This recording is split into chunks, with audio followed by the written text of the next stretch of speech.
तुम डेल्टा पे अटक रहे हो, तो डेल्टा का मैं एक नॉर्मल वाला क्वेश्चन करवा रही हूँ, सो दैट तुम्हारे कंसेप्ट्स क्लियर हो जाएं। क्वेश्चन में ये तुम्हारा 2019 एंड सेम का ही पेपर है। क्वेश्चन में क्या बोला हुआ है, they said 3 phase 400 volt 50 hertz frequency is applied to a 3 phase delta connected load. ठीक है, ईच लोड, हर एक का लोड का क्या है, 10 ओम रेजिस्टर, और इंडक्टर की वैल्यू कितनी दी हुई है, L is equal to 20 milli henry. अब इन्होंने क्या क्वेश्चन पूछा हुआ है, they ask you determine the first phase current, then you need to calculate line current, third you need to calculate power factor, fourth you need to calculate total power consumed। Okay, ठीक है। अब देखो, सबसे पहले मैंने बोला था कि क्या है, डेल्टा है, तो डेल्टा के फॉर्मूलेस लिख लो और देख लो कि तुम्हारा बैलेंस्ड है, ये बैलेंस्ड का केस है। VPH is equal to VL, delta के केस में वोल्टेज सेम होती है और करंट क्या होती है, डिफरेंट होती है। IL is equal to √3 of IPH, right. और हमें यहाँ पे इनडायरेक्टली R और L दिया हुआ है, Z की वैल्यू नहीं दी हुई। Z यू नो कि R प्लस J XL होता है, तो R is 10 plus J, XL is 2 pi F into L, L is how much, 20 milli henry, तो 20 इंटू 10⁻³ हेनरी। ठीक है, तो अब तुम्हारे पास फॉर्मूला क्या है, VPH is equal to IPH into ZPH। VPH और VL सेम है, तो 400, IPH कितना है निकालना है, ZPH कितना है 10 प्लस J, जो भी ये वैल्यू आएगी यार, ये तुम्हारी 6.28। ठीक है, अब यहाँ से तुम्हारे पास IPH की वैल्यू आ जाएगी, कितनी आएगी, 400 divided by 10 plus J 6.28। Got it.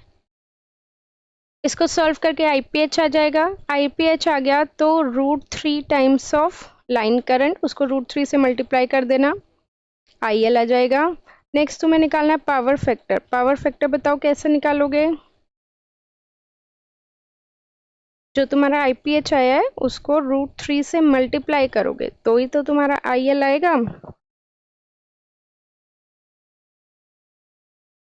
ये देखो, तुम्हें क्या चाहिए, लाइन करंट, और तुम्हारे पास क्या है, फेज करंट, तो तुम बताओ √3 से मल्टीप्लाई करोगे या डिवाइड करोगे।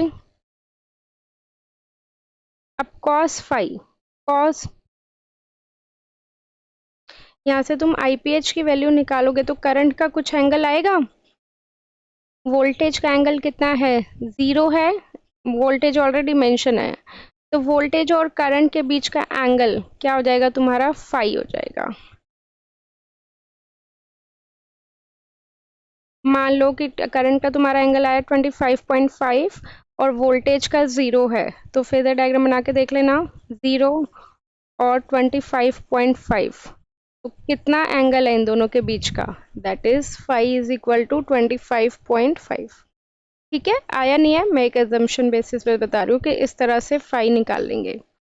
नेक्स्ट बोला हुआ है टोटल पावर कंज्यूम्ड, तो पावर का फॉर्मूला मतलब active power, that is √3 VL IL cos phi. ठीक है, बोलो कोई डाउट इसमें।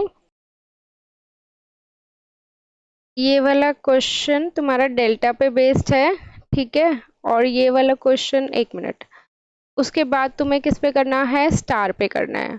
अब इसमें इन्होंने पूछा हुआ है determine the total power consumed in each case, दोनों ही केसेस में, चाहे वो स्टार हो चाहे वो डेल्टा हो, दोनों ही केसेस में पावर क्या आएगी, सेम आएगी। ठीक है, और अगर तुम्हारी पावर डिफरेंट आ रही है, इट मीन्स तुमने कुछ कैलकुलेशन एरर या मिस्टेक करी है। नहीं, दोनों में ही निकालनी है, उन्होंने बोला हुआ है कि मैच करनी है, कि तो दोनों की पावर निकालो। पहले स्टार के केस के लिए VL निकलेगा, IL निकलेगा, cos फाई निकलेगा, और फिर तुम्हें डेल्टा के केस के लिए √3 VL IL cos फाई निकालना है, फिर दोनों की पावर निकालनी है, एंड देन आफ्टर दैट तुम ये कर सकते हो। ठीक है, नाउ नेक्स्ट क्वेश्चन जो है ये तुम्हारा 2022 का पेपर का है, 2022 एंड सेम पेपर का है क्वेश्चन। होमवर्क में ट्राई कर लेना। ओके, नेक्स्ट क्वेश्चन पे आ जाओ। ये भी तुम्हारा 2022 एंड सेम का पेपर है, जून जुलाई वाले बैच का है, ये फेब्रवरी वाले का सॉरी। इसमें देखो क्या होता है, डेल्टा कनेक्शन है और अनबैलेंस्ड है। क्वेश्चन पढ़ो, मैं पढ़ रही हूँ। अ 3 फेज 400 वोल्ट, मतलब लाइन वोल्टेज कितनी वोल्टेज गिवन है, 400 वोल्ट, राइट। कोई भी वोल्टेज होती है तो वो कौन सी वोल्टेज होती है, line voltage. Frequency they have given as 50 hertz, 99% time 50 hertz ही होती है, बिकॉज इंडिया में हम 50 हर्ट्स यूज करते हैं। Out of India 60 hertz use होती है, यूएस वगैरह में। Now they said AC supply with phase sequence of A B C. अब इन्होंने आर वाई बी सीक्वेंस की जगह क्या दे दी, ए बी सी दे दी, मैंने तुम्हें पहले ही बताया था। Is connected to a unbalanced delta connected with the load impedance. तो इन्होंने जेड ए बी की वैल्यू दे दी 6 plus J10, Z B C की वैल्यू दे दी 7 माइनस J12 और जेड सी ए की वैल्यू दे दी 50 ओम। अब तुम्हें किसकी वैल्यू निकालनी है, line current I A, I B और आई सी। पहले तुम बताओ ओरली। देखो ये हमारी लाइन करंट है, ये हमारी फेज करंट है, ये फॉर्मूलेस मैंने बताए थे। अब हमारा टारगेट है कि हमें क्या निकालना है, आई A B, I B C और आई सी ए। तो ये तीनों क्या है, फेज करंट है। और तुम्हें फॉर्मूला भी पता है, क्या फॉर्मूला होता है, V P H is equal to I P H Z P H. तो एक बार निकाल लेते हैं, V A B is equal to I A B into Z A B, लिख ले। तो आई ए बी हमें निकालना है, जेड ए बी हमें दिया हुआ है 6 प्लस J10 और फर्स्ट वाला केस है तो 400, एंगल कितना होगा, 0 डिग्री। पहला एंगल 0 डिग्री, दूसरा एंगल -120 डिग्री, तीसरा एंगल +120 डिग्री, यही बताया था। सीक्वेंस कैसे चलती है, ए बी के बाद बी सी, बी सी के बाद सी ए। जेड बी सी इम्पिडेंस कितना हो जाएगा, 7 माइनस J12, जेड सी ए कितना है 50, मैग्नीट्यूड वोल्टेज का क्या रहेगा, सेम। अब यहाँ से तुम्हारे पास इन तीनों की वैल्यूज आ जाएगी। दो चीज़ें होती हैं, या तो 50 है तो इसका मतलब कुछ भी रेक्टेंगुलर नहीं है, 50 प्लस J0, तो इसको तुम क्या लिख सकते हो, 50 एंगल 0। दूसरी चीज़ हो सकता है उन्होंने क्या दिया हो, J60 मान लेती हूँ मैं, तो इसका मतलब कोई भी रियल टर्म नहीं है, तो ये कितना हो जाएगा 0 प्लस J60। इसको तुम कैसे लिख सकते हो, जब भी कोई भी रजिस्टर नहीं होता, अगर हम कंपेयर करेंगे तो रजिस्टर नहीं है, रजिस्टर इज 0, तो इसको हम डायरेक्टली क्या लिख सकते हैं, 60 एंगल 90 डिग्री।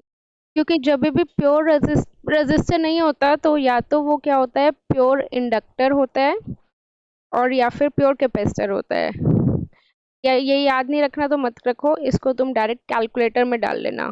पोल 0 है तो 0 को खाना मत, 0, J60 करोगे तो यही आएगा, ठीक है। डायरेक्ट मत करो क्योंकि तुम्हारे पास लास्ट टाइम में याद करने के लिए बहुत सारी चीज़ें हो जाएंगी। तो ये मत सोचना कि 50 प्लस J0 50 0 होता है तो ये हम 0 एंगल 60 लिख देंगे, नहीं। अगर रेजिस्टर नहीं होता तो उसको पूरा प्रॉपर ऐसे करके देखना। Got it. पावर जब भी निकालनी है तो वोल्टेज और करंट का एंगल नहीं लेना, तो √3 एज इट इज। वोल्टेज का मैग्नीट्यूड कितना है 400, उसका एंगल नहीं लेना कभी भी, चाहे कोई भी पावर निकाल रहे हो। करंट का मैग्नीट्यूड, तीनों करंट का मैग्नीट्यूड अलग अलग आएगा क्योंकि इम्पीडेंस की वैल्यू क्या है, अलग अलग है ना। तो करंट जो भी आएगा ये वाला मान लेते हैं आई ए बी, और उसके बाद कॉस फाई ए बी। तो इसका जो एंगल आएगा, इसका एंगल अलग आएगा, दूसरे वाले का एंगल अलग आएगा, तीसरे वाले का एंगल अलग आएगा। जब भी तुम्हें मल्टीप्लिकेशन करनी है ना तो उसके लिए तुम्हें ज़्यादातर पोलर फॉर्म में ही कन्वर्ट करना। तो जो भी तुम्हारा ये VL आएगा ना, ये पोलर फॉर्म में लेना है पावर के लिए। लिख लो ये चीज़, क्या कि जब भी कोई भी पावर निकालनी है, एक तो तुम्हें एंगल कंसिडर नहीं करना। जब भी पावर निकालनी है तो VL ले रहे हो या VPH ले रहे हो, कुछ भी ले रहे हो, या IL ले रहे हो या IPH ले रहे हो, इन सबको तुम्हें किस फॉर्म में लेना है, पोलर फॉर्म में लेना है, और पोलर फॉर्म का सिर्फ मैग्नीट्यूड लेना है, एंगल कंसिडर नहीं करना। ये बहुत इंपॉर्टेंट पॉइंट है। Next 2023 they said similar coils are when connected in star connection है दी हुई, that is 400 volt, frequency in 50। अब इसमें इन्होंने लाइन करंट दे दिया हुआ था, तो ये कैटेगरी समझ गए, कंसेप्ट वही, बट थोड़ा सा मॉडिफाई किया। अब इन्होंने यहाँ पे मेंशन करा हुआ है कौन सा करंट है, 10 angle 60 point with respect line voltage. चार कनेक्शन होता है, सेम होता है, और वोल्टेज डिफरेंट। अब मुझे ये कौन सा केस अनबैलेंस्ड, बैलेंस का केस एंगल 0 -120 120 के चक्कर में नहीं पड़ना। वो चीज़ हमेशा कब आती है, जब कौन सा केस अनबैलेंस, हमें एक इम्पिडेंस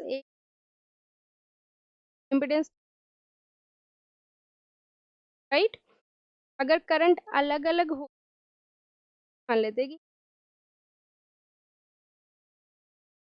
तो अब नेक्स्ट केस निकालना है I P multiplied by Z P, निकाल लें L by I P H, हमें दिया हुआ है I L I P H के एंगल्स पॉइंट, और वी एल की वैल्यू और 100 एच आ जाएगा, जेड पी एच आ जाएगा, जेड पी एच। अब देखो हुआ है सर्किट कांस्टेंट, इन्होंने क्या बोला हुआ है, सर्किट कांस्टेंट। इनडायरेक्टली इन्होंने वैल्यू, या तो तुम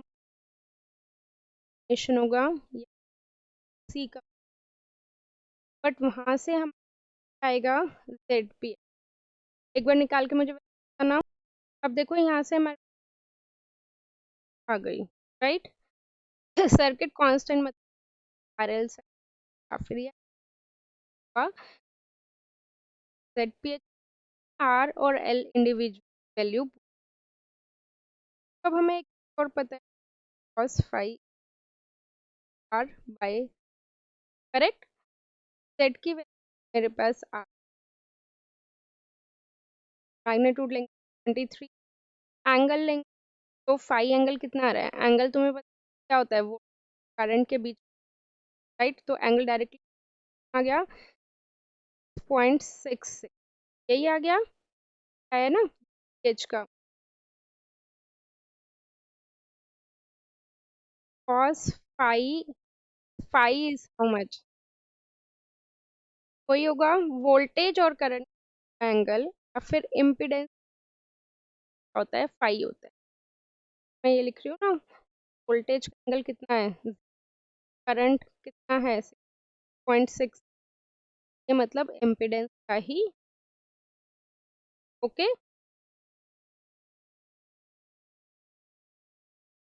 यहाँ से क्या हमारे पास आर आ जाएगा, आर आ गया, जेड पता है तो एक्सएल आ जाएगा,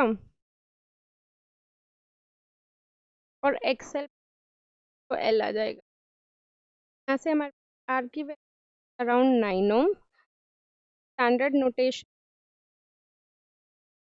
होती है Z is R minus J X C, मेरा एंगल नेगेटिव माइनस वाला लेगा, आर की वैल्यू तुम्हारी आई है 9, जेड का मैग्नीट्यूड, डायरेक्ट में काम करो, इसको रेक्टेंगुलर फॉर्म में कन्वर्ट कर, पोलर फॉर्म में है, एंगुलर फॉर्म में कन्वर्ट कर लो, जब भी rectangular form R minus J X C आ जाएगा, रियल टर्म को कंपेयर और एक्स पावर फैक्टर निकालना है, power factor cos phi, phi तुम्हें कॉम्प्लेक्स पावर मतलब पावर, जो भी तुम्हारी अपरेंट पावर आएगी ना पोलर फॉर्म एंगुलर फॉर्म,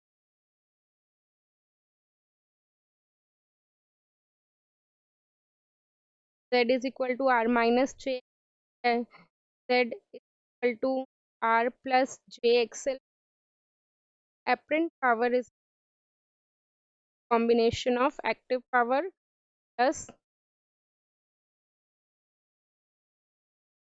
या ये वाली यहीं पे जो पावर का यही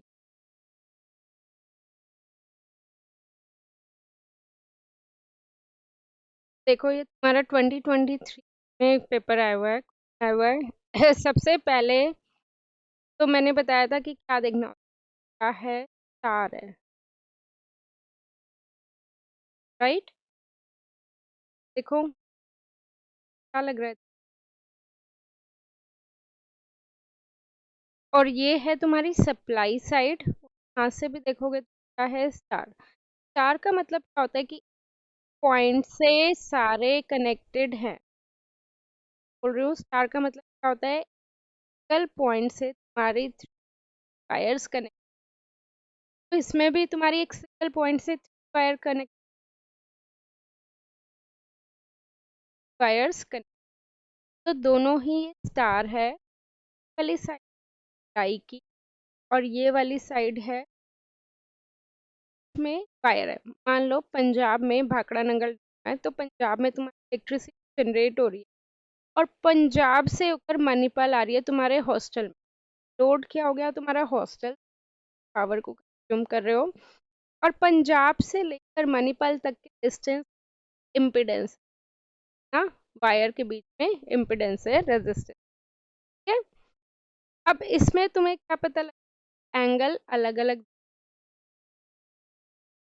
जो लोड है सेम है, calculate the line current for given three phase net, अगर आइडियली देखा जाए थ्री फेज नेटवर्क कौन से केस के लिए, बैलेंस्ड केस के लिए। अब वो कैसे पता लगा, क्योंकि अगर लोड तीनों ही सेम है तो कौन सा केस बैलेंस था, और अगर लोड तीनों ही डिफरेंट होते तो कौन सा केस था अनबैलेंस, बैलेंस्ड स्टार कनेक्ट। तो अब आ जाओ तुम, एक मिनट, एक स्टार कनेक्ट बैलेंस्ड केस है, तो हमें क्या क्या गिवन है, इन्होंने यहाँ पे वोल्टेज अलग अलग वोल्टेज है, हम उसी सीक्वेंस में ही चलेंगे, अपने अकॉर्डिंग नहीं लेंगे। अब सीक्वेंस इन्होंने कौन सी ली है, ए वैल्यू कितनी, 100 एंगल 110 एंगल 0, यहाँ पे ये वोल्टेज डायग्राम में देखोगे, बना रही हूँ डायग्राम, 100 एंगल 0 यहाँ तक की वोल्टेज है, ए और एन के बीच वाला पॉइंट क्या होता है, स्टार में न्यूट्रल होता है, तो वी ए एन, तो बेसिकली वी दे दिया 100 एंगल, सिमिलरली एन कितना दिया 110 एंगल माइनस, सी एन कितना दे दिया 110 एंगल माइनस 40, तो ये जो तीनों वोल्टेज है तुम्हारे पास फेज वोल्टेज है, जो कि हमें चाहिए भी होते हैं, फेज ही चाहिए। क्या है इम्पिडेंस ट्रांसमिशन लाइन का, क्या है इम्पिडेंस लोड का, तुम देख सकते दोनों ही इम्पिडेंस सीरीज में कनेक्ट, राइट। अगर मैं यहाँ से टोटल इम्पिडेंस निकालूंगी तो क्या होगा, 5 और 10 ऐड कर दो 15, माइनस जे और प्लस जे8 ऐड कर दो प्लस जे6, तो अल्टीमेट हमारे पास जेड पी आ गई 50 प्लस जे6, जो कि इसमें क्या होगी, इक्वल होगी। अब इन्होंने क्या बोला हुआ, लाइन करंट वैल्यू निकालनी है, आई निकालनी है, और आई सी की, करेक्ट। अब ये स्टार कनेक्शन, लाइन करंट और फेज करंट क्या होगा, इक्वल होगा, स्टार कनेक्शन में करंट इक्वल होता है। तब फॉर्मूले पे आ जाते हैं, क्या फॉर्मूला होता है हमारे पास, V equal to I P H H, V लेते हैं पहले IPH मतलब IA ले लेते हैं। सेट तो सेम है ही, आया था हमारा 50 + J6।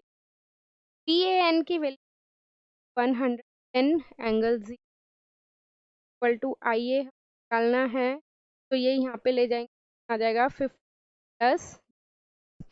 नेक्स्ट केस में IB निकालना होगा। IB के लिए वाली वोल्टेज जाएगी 110 ∠−120 और इसका इम्पिडेंस भी सेम 50 प्लस। और IC की वैल्यू कितनी हो जाएगी 110 ∠, क्या हुआ है, -240 डिवाइडेड बाई इम्पिडेंस K6 हो जाएगी तुम्हारी। अब इसमें क्या आएगा, तीनों का मैग्नीट्यूड आएगा, बस एंगल डिफरेंस।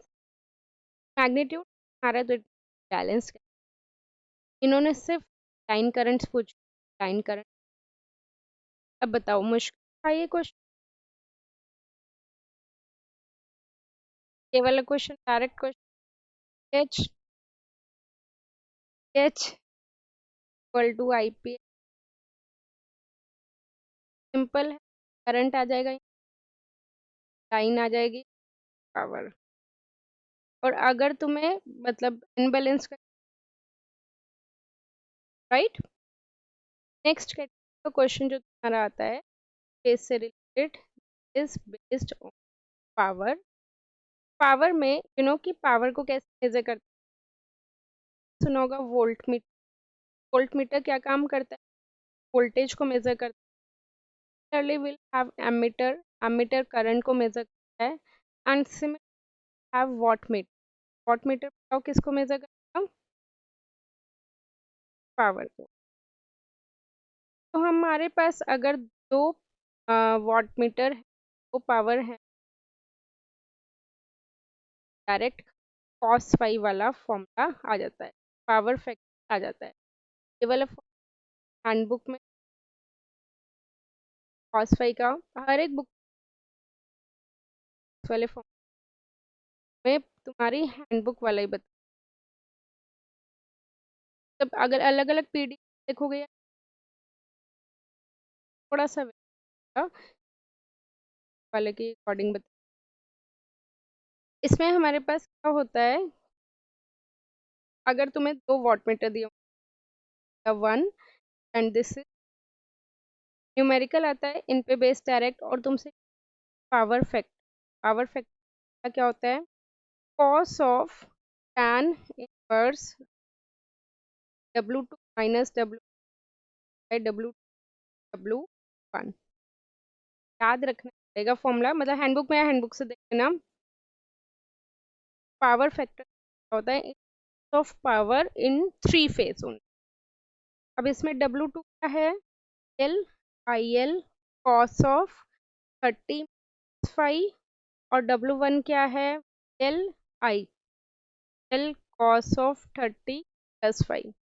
या टोटल पावर पूछेंगे, W1 + W2। फॉर्मूले लिख लो एक बार हमारी हैंड, बट फिर देखो इन्होंने क्या बोला हुआ है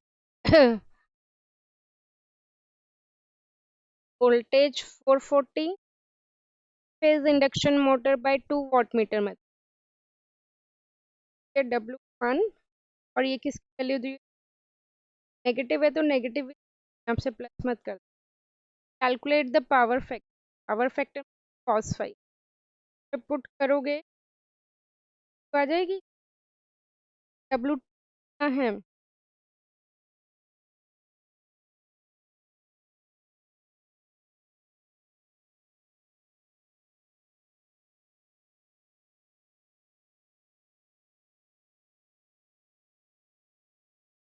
वो तुम्हारे ना हैंडबुक में ना गलत,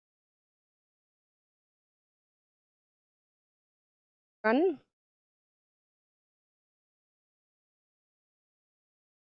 ऐड हो जाएगा। वन कितना, cos of, tan inverse W1 minus of minus divided by one my plus W,